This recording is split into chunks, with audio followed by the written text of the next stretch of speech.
जय हिंद दोस्तों, mission defence academy के यूट्यूब चैनल पर आपका बहुत-बहुत स्वागत है। आज देखिए हम अगला पेपर करेंगे और अभी तक मैं कहना चाहूँगा जिन बच्चों ने बेटा अभी तक चैनल सब्सक्राइब नहीं किया है, वो आगे चैनल को सब्सक्राइब करें और मैं जो भी वीडियो डाल रहा हूँ उनका लाभ लें।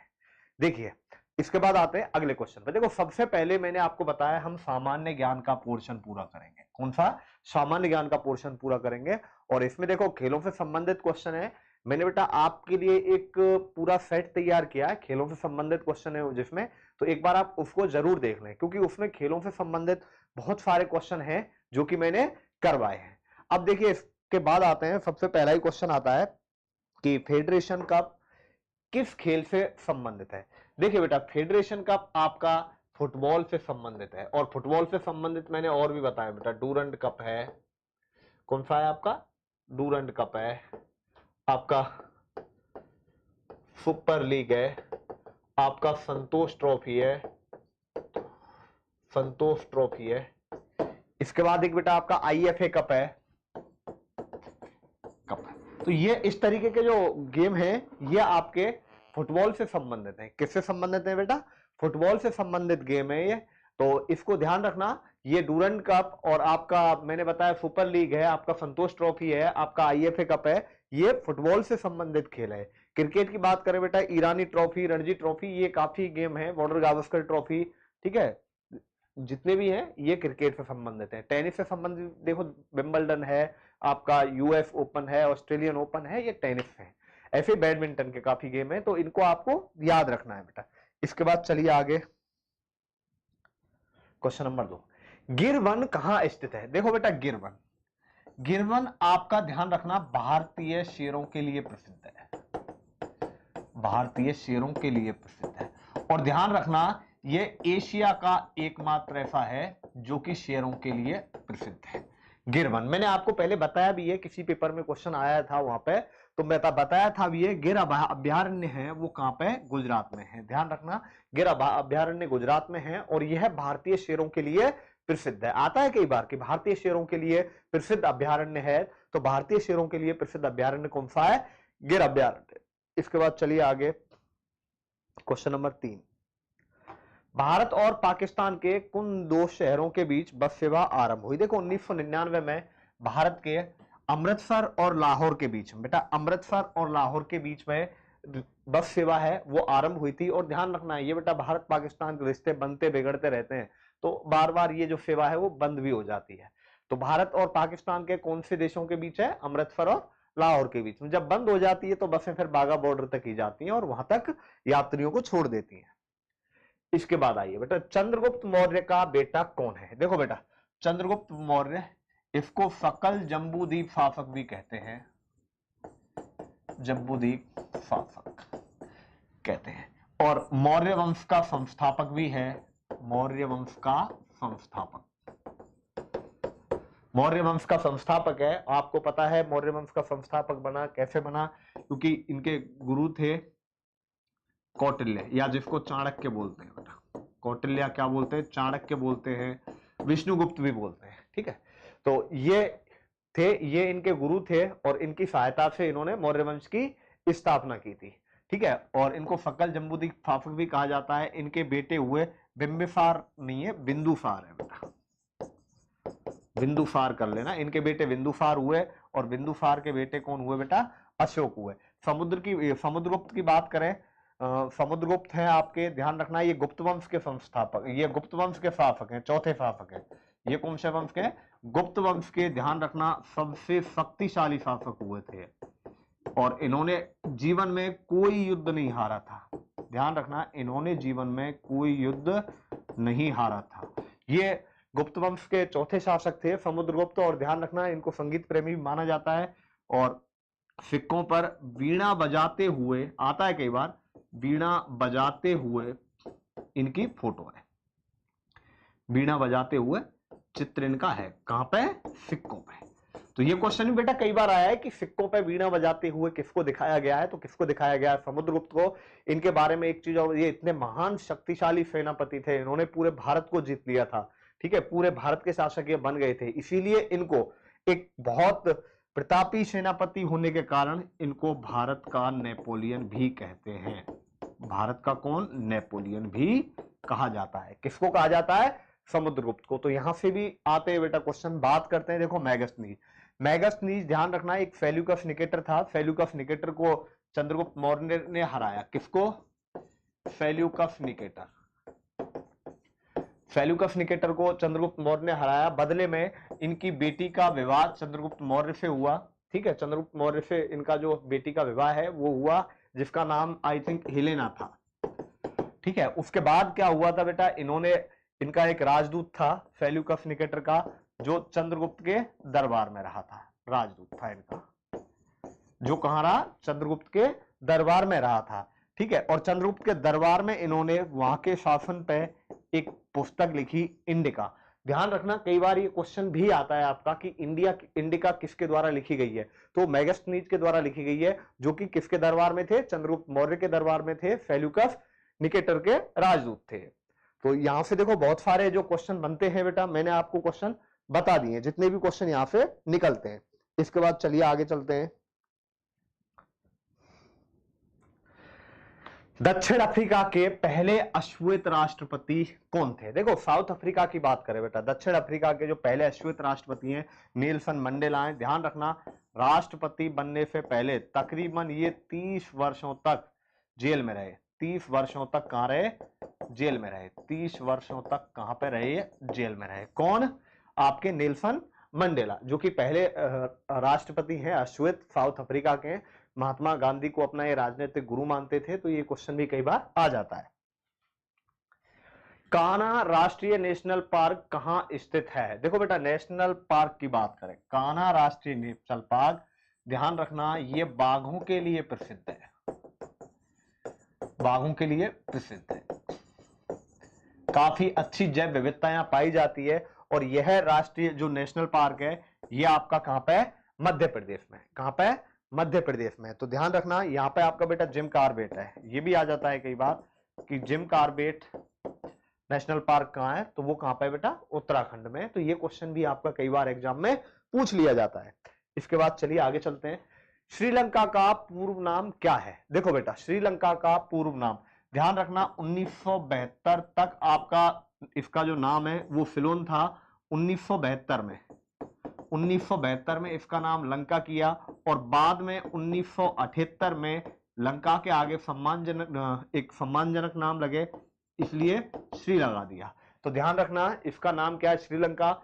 आज जो वर्तमान है श्रीलंका की जो राजधानी है, ध्यान रखना मैं पहले राजधानी की बात करूं तो श्रीलंका का सबसे बड़ा बंदरगाह भी है वहां पर, और श्रीलंका का सबसे बड़ा शहर भी है।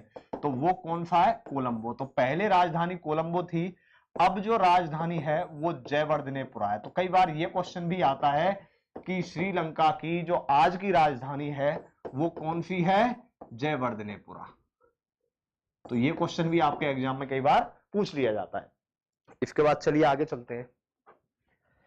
हे राम किस नेता की समाधि पर लिखा हुआ है? देखो हे राम लाला लाजपत राय, इंदिरा गांधी, महात्मा गांधी और बाल गंगाधर तिलक। तो देखो ये हे राम है, महात्मा गांधी की समाधि पर लिखा हुआ है, जो कि राम घाट है, यमुना नदी के पास है बेटा।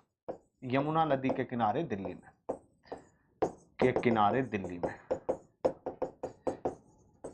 यमुना नदी के किनारे दिल्ली में जो महात्मा गांधी थे बेटा, उनके अंतिम वाक्य थे हे राम।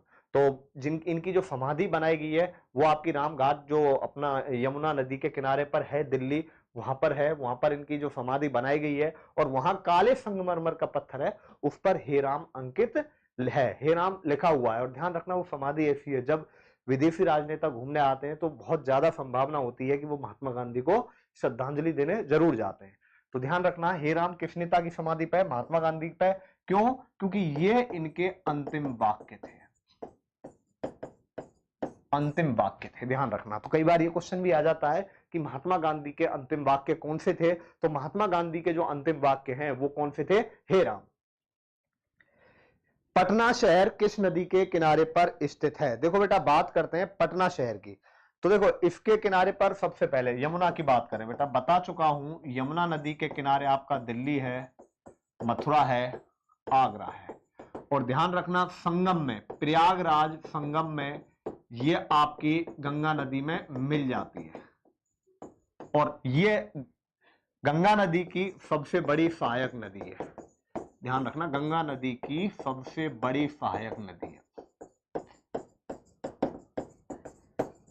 गंगा नदी की जो सबसे बड़ी सहायक नदी है वो कौन सी है? यमुना नदी है।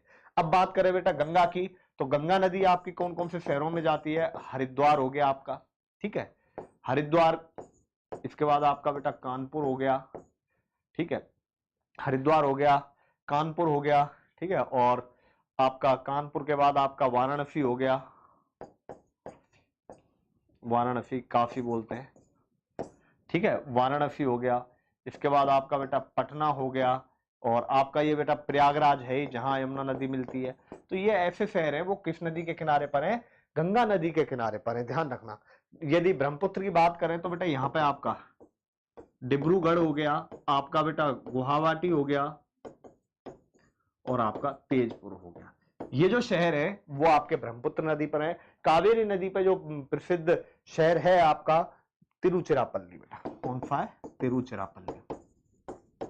तो ये ध्यान रखना कौन सा शहर कौन सी नदी के किनारे पर है। ये कुछ एक जो प्रसिद्ध नदियां और प्रसिद्ध शहर हैं, आप उनको याद रखिएगा, यहां से आपके बहुत क्वेश्चन पूछे जाते हैं। भारत के किस राज्य में भरपूर मात्रा में लिग्नाइट पाया जाता है? देखो भरपूर मात्रा में लिग्नाइट की बात करें तो दो राज्य हैं, एक तो तमिलनाडु है आपका, और एक गुजरात में भी पाया जाता है। लेकिन सबसे ज्यादा पूछा है, भरपूर मात्रा में पूछा है, तो भरपूर मात्रा में कौन से राज्य में पाया जाता है? आपके तमिलनाडु राज्य में पाया जाता है। इसके बाद चलिए आगे चलते हैं बेटा। भारत में किस स्थान पर औसत सर्वाधिक वर्षा होती है? माउंटेन राम, गुवाहाटी, पुणे, कन्याकुमारी। तो ध्यान रखना माउंटेन राम, सबसे ज्यादा वर्षा यहां पे होती है, और ये कहां पे? मेघालय। तो कई बार ये क्वेश्चन भी आता है आपसे कि भारत में कौन से स्थान पर सबसे अधिक वर्षा होती है, या वह स्थान कौन से राज्य में है? तो वह स्थान कौन से राज्य में है? आपका मेघालय में है। तो मेघालय के माउंटेन राम में दुनिया में सबसे ज्यादा बारिश होती है।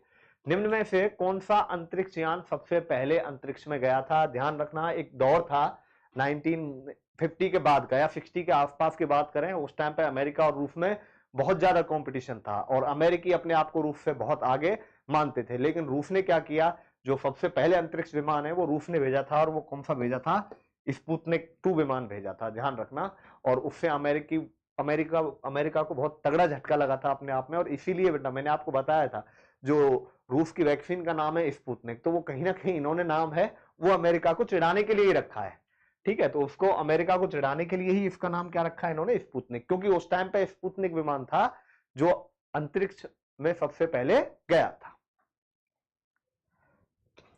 थाईलैंड की राजधानी, देखो बेटा बात करते हैं टोक्यो। टोक्यो आपकी जापान की राजधानी है। जेनेवा राजधानी नहीं है, ध्यान रखना, स्विट्जरलैंड का दूसरा सबसे बड़ा शहर है। लंदन इंग्लैंड की है, और बैंकॉक की क्या है बेटा? थाईलैंड है, ध्यान रखना। तो थाईलैंड की राजधानी कहां है? बैंकॉक है। श्रीहरिकोटा, ध्यान रखना, श्रीहरिकोटा जहां अंतरिक्ष अनुसंधान केंद्र भी है वो आपका आंध्र प्रदेश राज्य में है। कौन से राज्य में है? आंध्र प्रदेश राज्य में है।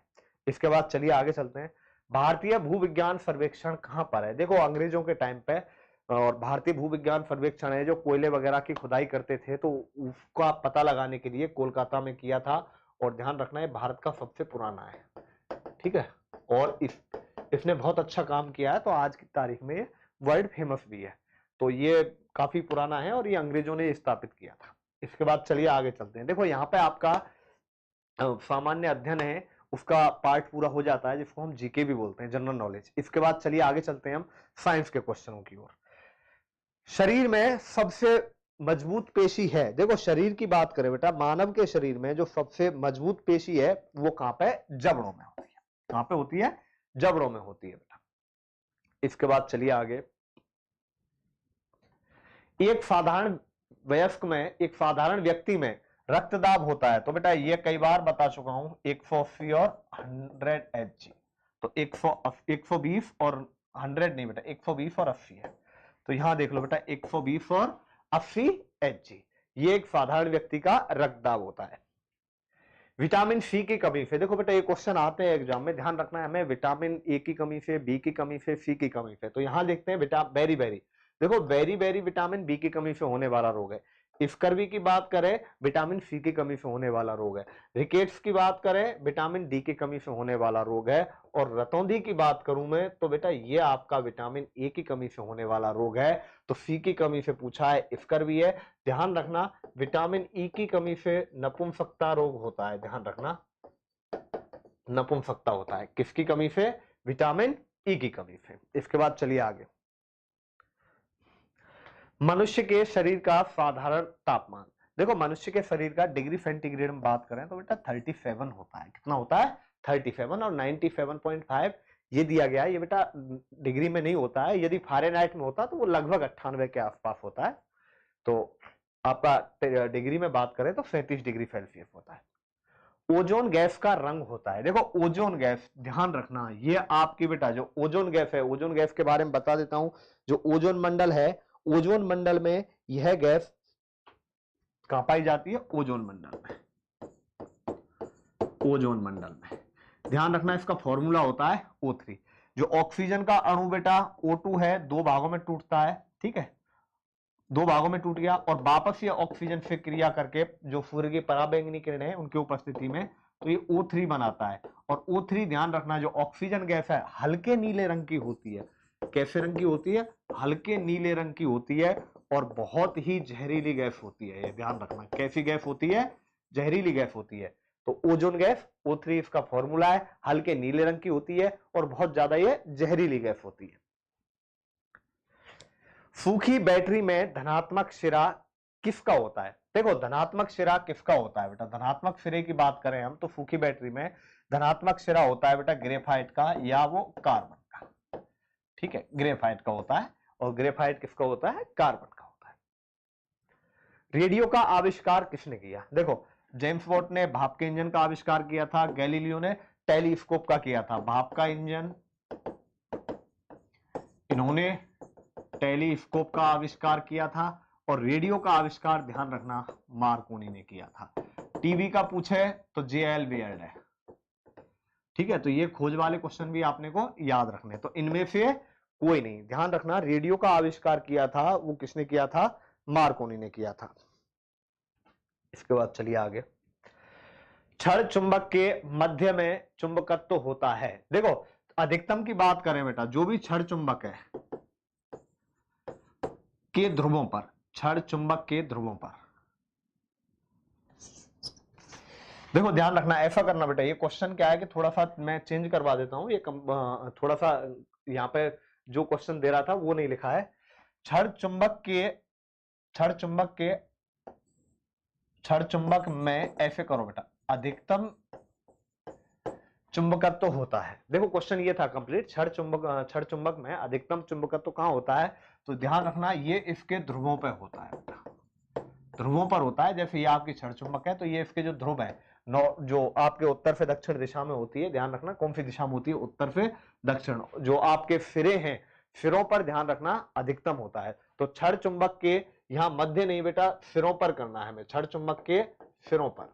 तो क्षण चुंबक के सिरों पर जो चुंबकत्व है वो कैसा होता है? अधिकतम होता है। मध्य की बात पूछे, बीच की बात पूछे तो वहां पर चुंबकत्व होता है वो कैसा होता है? कम होता है। लेकिन जो सिरों पर बात करें बेटा तो सिरों पर सबसे अधिक होता है। कंडेंसर का उपयोग किया जाता है। देखो बेटा जो पंखे में कंडेंसर होता है बेटा, कंडेंसर को हम बोलते हैं कैपेसिटर या संधारित्र। ये क्या है बेटा? विद्युत धारा को स्टोर करता है। तो यानी कि ये आवेशों को स्टोर करने के काम आता है। आवेश है, आवेश को इकट्ठा करता है बेटा। ध्यान रखना जो चार्ज है उनको कलेक्ट करता है। तो ये आपके कंडेंसर का काम होता है। इसके बाद चलिए आगे चलते हैं। क्वेश्चन नंबर, ठोस कार्बन डाइऑक्साइड गैस किसे कहते हैं? देखो ठोस कार्बन डाइऑक्साइड गैस है जो बर्फ है आपकी बेटा, जो बर्फ है आपकी बेटा शुष्क बर्फ है। शुष्क बर्फ को हम क्या बोलते हैं बेटा? जो कार्बन डाइऑक्साइड है आपकी जो ठोस रूप में होती है तो वो क्या होती है बेटा? बर्फ की तरह जमी हुई सी लगती है हमें। तो ऐसा लगता है कि बर्फ जमी हुई है आपकी, तो उसको हम क्या बोलते हैं? शुष्क बर्फ बोलते हैं या ड्राई आइस बोलते हैं। किसको? ठोस कार्बन डाइऑक्साइड को। रासायनिक संयोग से बने पदार्थ को क्या कहते हैं? अब देखो बेटा यहां एक बार बात कर लेते हैं मिश्रण, यौगिक, अणु और तत्व क्या होता है। देखो बेटा अणु क्या होता है? अणु क्या है बेटा, सबसे छोटा भाग है, पदार्थ का सबसे छोटा भाग है, वो क्या कहलाता है, अणु कहलाता है। अणु के बाद आता है बेटा तत्व। तत्व मतलब क्या होता है, एक ही जैसे अणुओं से बना, एक ही जैसे अणुओं से बनता है तत्व। और ध्यान रखना बेटा, जब दो तत्व आपके, मान लो जैसे मैं कहूं बेटा Na+Cl है, ये दो तत्व मिलकर क्या बनाते हैं, NaCl। तो रासायनिक संयोग से जो बनता है बेटा, किससे बनता है, रासायनिक संयोग से बनता है। जो रासायनिक संयोग से बनता है वो आपका क्या कहलाता है, यौगिक। ध्यान रखना, दो या दो से अधिक तत्वों के रासायनिक संयोग से जो बनता है वो आपका क्या कहलाता है बेटा, यौगिक कहलाता है। तो जैसे मैं Na+Cl, NaCl बना, H2+SO4, H2SO4, मतलब जो भी तत्वों के संयोग से बनता है उसे यौगिक कहते हैं। मिश्रण क्या कहलाता है बेटा, आपका भौतिक संयोग से बनते हैं, जो भौतिक संयोग से बनने वाला पदार्थ। ध्यान रखना, इसको यौगिक भी बोल देते हैं और इसको बेटा एक नाम और देते हैं, उत्पाद भी बोलते हैं। ध्यान रखना, क्या बोलते हैं, उत्पाद भी बोलते हैं, इनको अभिकारक बोलते हैं। ध्यान रखना, जो अभिक्रिया में भाग लेते हैं। तो भौतिक संयोग से बनता है उसको हम मिश्रण कहते हैं। जैसे मैं कहूं बेटा पानी में नमक मिला दिया, तो ये पानी प्लस NaCl का एक मिश्रण हो गया, मिक्सचर हो गया। तो दो तत्वों के जो भौतिक संयोग से बनता है बेटा, ध्यान रखना, तो वो आपका क्या क्या, जो भौतिक संयोग होता है वो मिश्रण होता है, और रासायनिक संयोग से जो पदार्थ बनता है वो आपका यौगिक होता है। सोडियम क्लोराइड क्या है, देखो बेटा NaCl, अभी मैंने बताया था Na+Cl, ये क्या है बताओ, अभी समझाया था इससे पिछले वाले क्वेश्चन में मैंने एग्जांपल से। तो ये क्या है आपका, कंपाउंड है, यौगिक है। यौगिक की परिभाषा मैंने आपको बताई थी अभी आपको, कि जब आपके दो तत्वों की जो भौतिक संयोग, सॉरी, दो तत्वों के रासायनिक संयोग से जो बनता है पदार्थ या उत्पाद बनता है उसको हम क्या बोलते हैं, यौगिक बोलते हैं। सल्फर किसमें आसानी से घुलनशील है, देखो ध्यान रखना बेटा, हम सल्फर की बात करें, सल्फर देखो पानी में अविलेय, पानी में तो अविलेय। अब बात करें बेटा अविलेय, पानी में अविलेय, अमोनिया, बेंजीन, कार्बन डाइऑक्साइड।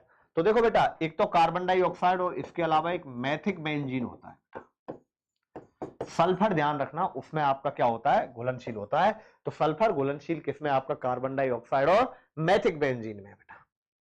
इसके बाद चलिए आगे, पोटेशियम क्लोराइड का रासायनिक सूत्र क्या है, KCl। ध्यान रखना बेटा, पोटेशियम क्लोराइड का, क्लोराइड है, क्लोराइड का जो रासायनिक सूत्र है वो क्या होता है आपका, KCl। इसके बाद चलिए आगे चलते हैं अगला क्वेश्चन पे। अगला क्वेश्चन है आपका, नाइट्रस ऑक्साइड को कहते हैं। तो देखो पहला ऑप्शन है बेटा अश्रु गैस। देखो अश्रु गैस, आपकी जो नाइट्रस ऑक्साइड है ये आपकी अश्रु गैस नहीं कहलाती है। जो नाइट्रस अश्रु गैस की बात करें बेटा हम आपकी, तो ये क्लोरो एसिटोफिनोन होती है, CCl3NO2, ठीक है, क्लोरो एसिटिफोन होती है बेटा। तो ये आपकी अश्रु गैस होती है। मस्टर्ड गैस की बात करें, मस्टर्ड गैस आपकी बेटा कौन सी होती है, द्वितीय विश्व युद्ध में जर्मनी ने मस्टर्ड गैस का इस्तेमाल किया था। तो जो आपकी मस्टर्ड गैस होती है क्लोरो एसिटोफिनोन होती है, क्लोरो एसिटोफिनोन होती है, नहीं sorry, chloro acetophenone, chloro acetophenone, ये आपकी अश्रु गैस है। कई बार आ जाता है बेटा कि अश्रु गैस है, तो क्लोरो एसिटोफिनोन आपकी कौन सी गैस है, अश्रु गैस है। इसके बाद हम बात करें बेटा, जो अगला आपका जो ऑप्शन दिया गया है मस्टर्ड गैस, तो मस्टर्ड गैस का जो फॉर्मूला है, मस्टर्ड गैस का आपका जो फॉर्मूला है ये C4H8 और Cl2S, ये आपकी बेटा कौन सी गैस होती है, मस्टर्ड गैस होती है। हंसाने वाली गैस की बात करें बेटा तो N2O, ये आपकी जो नाइट्रस ऑक्साइड है ये आपकी हंसाने वाली गैस, या इसको हम हास्य गैस भी बोलते हैं या लाफिंग गैस भी बोलते हैं। तो हंसाने वाली गैस कौन सी है आपकी, N2। यहां पर आपके देखो बेटा, आपका ये कंप्लीट हो जाता है साइंस का पार्ट। इसके बाद चलिए चलते हैं मैथमेटिक्स को। दो संख्याओं के व्युत्क्रमों का योग 7/12 है, यदि एक संख्या 4 है तो दूसरी संख्या ज्ञात कीजिए। देखो बेटा 7/12 है दो संख्याओं के व्युत्क्रमों का योग। देखो दो संख्याएं व्युत्क्रम कौन सी है, मैं कहूं एक संख्या ए, संख्या मान ली ए और बी, ए और बी, व्युत्क्रम ए का उल्टा ए, बी का उल्टा बी, इसको जोड़ो बेटा, ए बी एलसीएम आ गया और ए प्लस बी। और ये कितना है 7/12, सीधा सा है। अब संख्याएं सोचो बेटा, एक संख्या कितनी है 4, तो यहां मैं करूं बेटा 4 गुणा b बराबर 12, तो b बराबर कितना आ गया बेटा 3 आ गया। या a प्लस बी कितना है बेटा 7, मैं कहूं a बराबर 4 है तो b बराबर कितना आ जाएगा बताओ, 7 - 4 कितना आ जाएगा 3 आ जाएगा। तो इसका जो राइट आंसर है आपका वो क्या आ जाएगा 3 आ जाएगा। इसके बाद चलिए आगे, 62.5 को भिन्न के रूप में बदलो। देखो 62.5% है, प्रतिशत का मतलब क्या होता है बेटा बट्टे में 100। तो हम जब भिन्न को हमें प्रतिशत को भिन्न में बदलना है तो बट्टे में आप 100 कर दीजिए, क्योंकि इस चिन्ह का मतलब होता है बट्टे में 100। यहां पे बेटा पॉइंट हटाओ और इसको लिख दो 1000। 25 से कितनी बार कट गया, ये 25 बार, 25 चौका 100, तो ये आ गया आपका 5/8। तो इसको हम भिन्न के रूप में लिखेंगे, तो भिन्न के रूप में हम इसको क्या लिखेंगे 5/8। 8 संख्याओं का औसत 12 है, प्रत्येक संख्या में 4 का गुणा कर दिया जाए तो नया औसत क्या होगा। देखो 8 संख्याओं का औसत कितना है 12। देखो यहां क्वेश्चन बनता है यदि प्रत्येक संख्या में 4 का गुणा कर दिया जाए, क्वेश्चन दे सकता है प्रत्येक संख्या में 4 का भाग दे दिया जाए, क्वेश्चन में दे सकता है कि प्रत्येक संख्या में 4 जोड़ दिया जाए, आपसे क्वेश्चन में कह सकता है कि प्रत्येक संख्या में से 4 घटा दिया जाए, तो बताइए नया औसत क्या होगा। ध्यान रखना नए औसत के लिए बेटा जो यहां किया है वही औसत में कर दो, 12 का गुणा 12 में 4 का गुणा कर दो, क्योंकि प्रत्येक में 4 का गुणा किया है तो 12 चौका 48, तो क्या आ जाएगा बेटा 48। यदि ये कहे क्या जोड़ा जाए तो 12 में 4 जोड़ देंगे तो 12 और 4 16, 12 में से 4 हम घटा देंगे तो 8, यदि घटाने की बात करें तो 8 आ जाएगा। पी और क्यू एक कार्य को क्रमशः 12 दिनों और 16 दिनों में पूरा कर सकते हैं, वे एक साथ 4 दिन तक काम करते हैं, तो कार्य का कितना भाग शेष रह गया, या क्वेश्चन में ये भी पूछ सकता है काम का कितना भाग हो गया। तो देखो बेटा P की बात करूं मैं तो P काम को 12 दिन में, और Q की बात करूं Q काम को 16 दिन में। एलसीएम आ गया 48, यानी कि बेटा 48 यहां पे जो निकल के आया है वो आपका कुल काम निकल के आया है। तो P 12 दिन में 48 काम, एक दिन में 4 काम। Q की बात करूं 16 दिन में 48 काम, एक दिन में कितने काम 3 काम। अब P प्लस Q कितने दिन काम कर रहे हैं बेटा, एक बात बताओ, P और Q 4 दिन काम कर रहे हैं, एक दिन में कितना काम कर रहे हैं बेटा 4 और 3 7 काम, तो 4 दिन में कितना काम करेंगे 28। अब आपसे पूछा है शेष काम। अब एक बात बताओ बेटा 48 काम करने 28 काम हो गए, बचे कितने काम 20, 20 काम कितने में से बचे 48 में से, तो बेटा आपका आ जाएगा कितना 20/12, या 4 से काटे तो 4 पंजे 20 और 4 से 5 बार कट गया और ये 12 बार कट गया, तो इसका जो राइट आंसर आ जाएगा वो आपका क्या आ जाएगा 5/12। एक समकोण त्रिभुज में दोनों कोण बराबर है, इधर देखो बेटा ये आपका एक समकोण त्रिभुज है,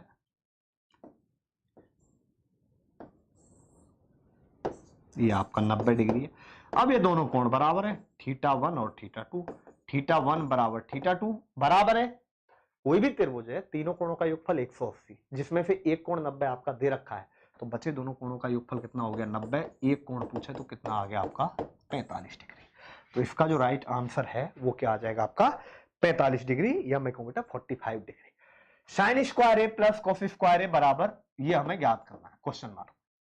एक फॉर्मूला होता है बेटा साइन स्क्वायर ए प्लस कॉस स्क्वायर ए, ये क्या होता है बेटा 1 में 12 है ये, तो 1/12 आ गया, तो ये कितना आ जाएगा 1/12 आ जाएगा।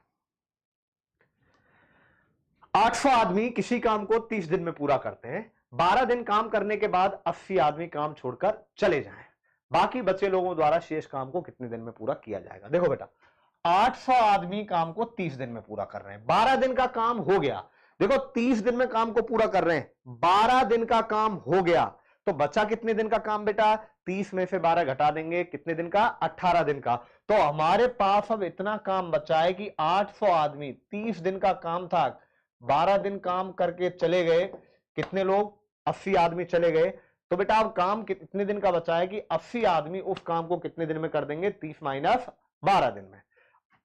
80 आदमी काम छोड़कर चले गए, तो एक बात बताओ बेटा 800 थे 80 आदमी चले गए, तो अब 80 आदमी चले गए तो अब काम क्या कितने आदमी रह गए 800 - 80, कितने दिन में पूरा करेंगे, तो कितने दिन में बेटा D2 दिन में, तो यहां 800 गुणा में 30 में से 12 गए तो कितने बच्चे 18 बराबर 800 में से 80 गए तो 720 गुणा में D2, और D2 बराबर आ गया 800 गुणा 18,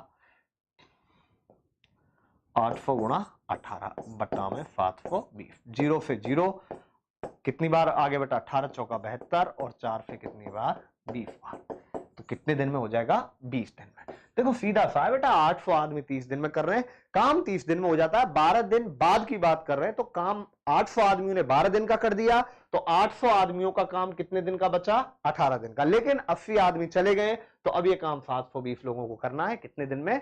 D2 दिन में। तो यहां से हम D2 का मान आसानी से याद कर देंगे। इसके बाद चलिए आगे। सबसे छोटी अभाज्य संख्या है, देखो बेटा सबसे छोटी अभाज्य संख्या की बात करें, देखो बेटा 0 आपकी भाज्य संख्या है, बिल्कुल ध्यान रखना बेटा 0 भाज्य संख्या है, लेकिन हम 0 को ध्यान रखना संख्याओं में काउंट नहीं करते हैं। ध्यान रखना 0 है, हम उसको बेसिकली संख्याओं में काउंट नहीं करते हैं, लेकिन 0 भाज्य संख्या है। फिर भी आपको बता देता हूं। 2 बेटा कैसी संख्या है? अभाज्य संख्या है। ये भी एक अभाज्य, ये ना भाज्य और ना ही अभाज्य संख्या है, अपवाद है, ध्यान रखना ये। और 3 की बात करूं तो ये भी अभाज्य संख्या है। तो सबसे छोटी अभाज्य संख्या कौन सी हो गई? 2। एक मत कर देना बेटा, एक ना तो भाज्य है और ना ही अभाज्य है। 0 भी नहीं करना है क्योंकि 0 एक भाज्य संख्या है, ना कि अभाज्य संख्या, क्योंकि 0 में किसी की संख्या का भाग दो, सबका भाग जाता है 0 बार। इसके बाद चलिए आगे। शंकु का आयतन होता है, देखो बेटा ये कोण है आपके पास, इसके आयतन की बात करें तो इसका आयतन होता है पाई आर स्क्वायर एच बाई 3 या 1/3 पाई आर स्क्वायर एच। तो इसका जो राइट आंसर है वो क्या हो जाएगा? बी। इसके बाद चलिए आगे। ए प्लस बी का होल स्क्वायर, ये देखो बेटा सीधा सीधा फॉर्मूला दिया है आपका, ठीक है। तो और इसका फॉर्मूला होता है ए प्लस बी का स्क्वायर, ये होगा A square plus B square plus 2ab। तो इसका देख लो बेटा, A square plus B square plus 2ab, तो ये ए प्लस बी का होल स्क्वायर हो गया। विजय ने एक बैंक से 6,000 रुपए 3 वर्ष के लिए लिए, 12% ब्याज की दर से ब्याज देता है, तो 3 वर्ष बाद कितना ब्याज दिया? तो ब्याज क्या होता है बताओ बेटा? मूलधन गुणा दर गुणा समय बटा 100 लगा दो बेटा, सीधा फॉर्मूला, नहीं तो डायरेक्ट भी कर देंगे। 6,000 रुपए मूलधन है, दर आपकी 12% है, समय 3 वर्ष है, बटा में 100 कर देना है। तो 12 36 और 36 छिक्के कितना हो गया बेटा? 2160 रुपए। दोबारा देख लो एक बार। विजय ने एक बैंक से 6,000 रुपए लिए, 3 वर्ष के लिए लिए बेटा, 12% की ब्याज के लिए, तो 6,000 गुणा 12 गुणा 3 बट्टा में 100 कर देना है। अब यहाँ बट्टे में 100 करेंगे बेटा तो 6,000 2 जीरो से 2 जीरो कट जाएंगे, 12 36 सिक्की 2160 आ जाएगा, इनमें से कोई नहीं। यदि वैसे करें तो डायरेक्ट वैल्यू सिस्टम भी लगा सकते हैं। जो वैल्यू दी है आपके पास, वैल्यू कितनी है? 6,000, किसकी है? मूलधन की। हमारे पास मूलधन कितना है? 100। 12% की दर से 3 वर्ष का कितना आ गया? 36, तो गुणा में ये कर देना है। 36 छिक्के कितना आ गया बेटा? 2160 रुपए करना है। कितना आ जाएगा? 2160 रुपए। माध्यिकाओं का प्रतिच्छेदन बिंदु, देखो बेटा अंतः केंद्र की बात करें, अंतः केंद्र आपका कोण समद्विभाजकों का प्रतिच्छेदन बिंदु है। कोण समद्विभाजकों का प्रतिच्छेदन बिंदु अंतः केंद्र होता है। लंबों का प्रतिच्छेदन बिंदु आपका क्या होता है? लंब केंद्र होता है। माध्यिकाओं की बात करें तो इनका बेटा केंद्रक होता है, या हम इसको गुरुत्व केंद्र भी बोलते हैं। क्या बोलते हैं? गुरुत्व केंद्र बोलते हैं। अंग्रेजी में सेंट्रॉइड बोलते हैं बेटा इसको, या ग्रेविटी सेंटर बोलते हैं बेटा, ग्रेविटी सेंटर बोलते हैं।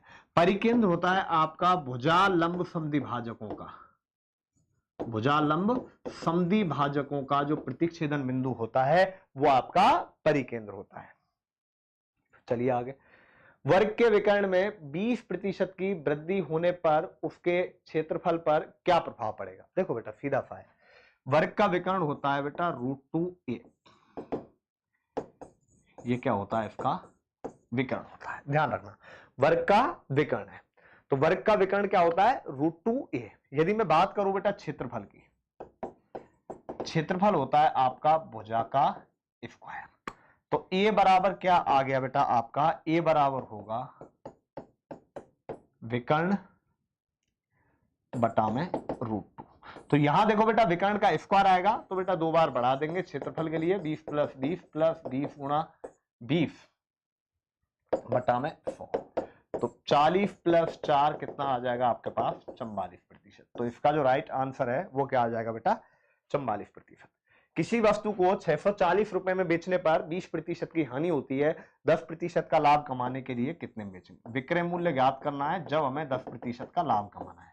डायरेक्ट वैल्यू सिस्टम लगाओ बेटा, देखो सीधा सा 640 हम बेच रहा हूं तो बेटा 20% की हानि हुई है, तो ये कितने की वैल्यू है, 80 की वैल्यू है। देखो हानि हुई है तो 80 की वैल्यू है, क्योंकि हम यदि देखो 100 में खरीद रहे हैं, यदि 20% का लाभ है तो 20 जोड़ देना है, हानि है तो 20 घटा देना है, तो 20 घटा दिया 80 आ गया। 10% के लाभ के लिए 110 का गुणा कर देना है, 8 से 8 बार कट गया तो कितना आ गया, 880 रुपए। इसको मैंने ठीक करवा दिया है। log 3x, देखो मैंने आपको बताया है, ये पहले भी आ रहा है बेटा, log ax बराबर n है तो x बराबर होगा a की पावर n, मतलब ये दोनों आपस में बदल जाएंगे। तो ऐसे ही log 3x बराबर 3, तो बेटा ये भी बदल जाएंगे आगे, तो x बराबर 3 की पावर 3, तो x बराबर 3 तिया 9 तिया कितना आ गया, 27। तो इसका जो राइट आंसर है वो क्या आ जाएगा, 27। अब देखो बेटा ये सीरीज का है 5 5 5, आगे भी क्या आ जाएगा 5, 7 2 9 2 11 और 2 13, तो ये 13 आ जाएगा।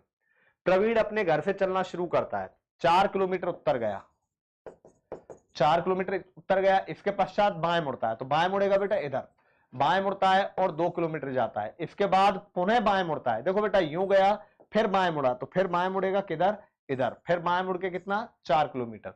तो अब वो है पहले यहां था अब यहां है, तो यहां 4 किलोमीटर ये है, 4 ये है, ये 2 है, तो ये भी कितना आ जाएगा बेटा 2 किलोमीटर। तो अब वह अपने घर से कितनी दूरी पर है, 2 किलोमीटर की दूरी पर है। इसके बाद चलिए आगे, वीणा की ओर संकेत करते हुए मोहन ने कहा, वह मेरे दादाजी की पुत्री है। देखो मोहन ने वीणा की ओर संकेत करते हुए कहा, वह मेरे दादाजी की पुत्री है। अब बेटा एक बात बताओ, मोहन के दादाजी की पुत्री, मोहन की क्या लगेगी, बुआ लगेगी, तो इनमें से कोई नहीं, क्या लगेगी, बुआ लगेगी। 49, निम्न में से बेमेल को छांटिए। देखो जेब्रा, घोड़ा, कुत्ता ये सारे पुल्लिंग हैं, बिल्ली आपकी स्त्रीलिंग है। ध्यान रखना कई बार यदि ये एक जैसे दे दिए जाए, मान लो यहाँ पे कुत्ता, घोड़ा, बैल और जेब्रा दे दिया जाता, तो उसमें कुत्ता अलग होता, वहां हम शाकाहारी और मांसाहारी का लॉजिक देखेंगे बेटा, लेकिन पहले मेल फीमेल का।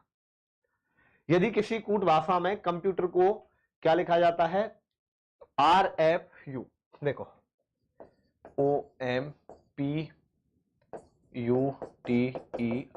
इसको हम क्या लिख रहे हैं, RFUVQNPC। देखो बेटा C को C लिखा, R को R लिखा, ठीक है।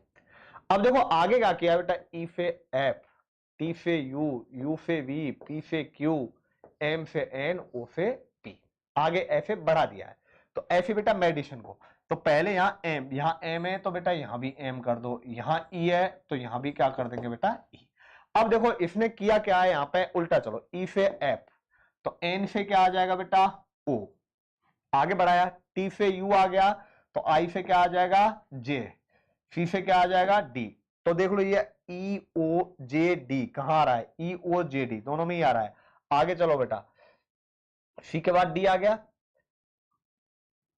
I के बाद क्या आ जाएगा बेटा IJ, फिर वापस J, तो इसका मतलब यही आ रहा है आपका राइट आंसर।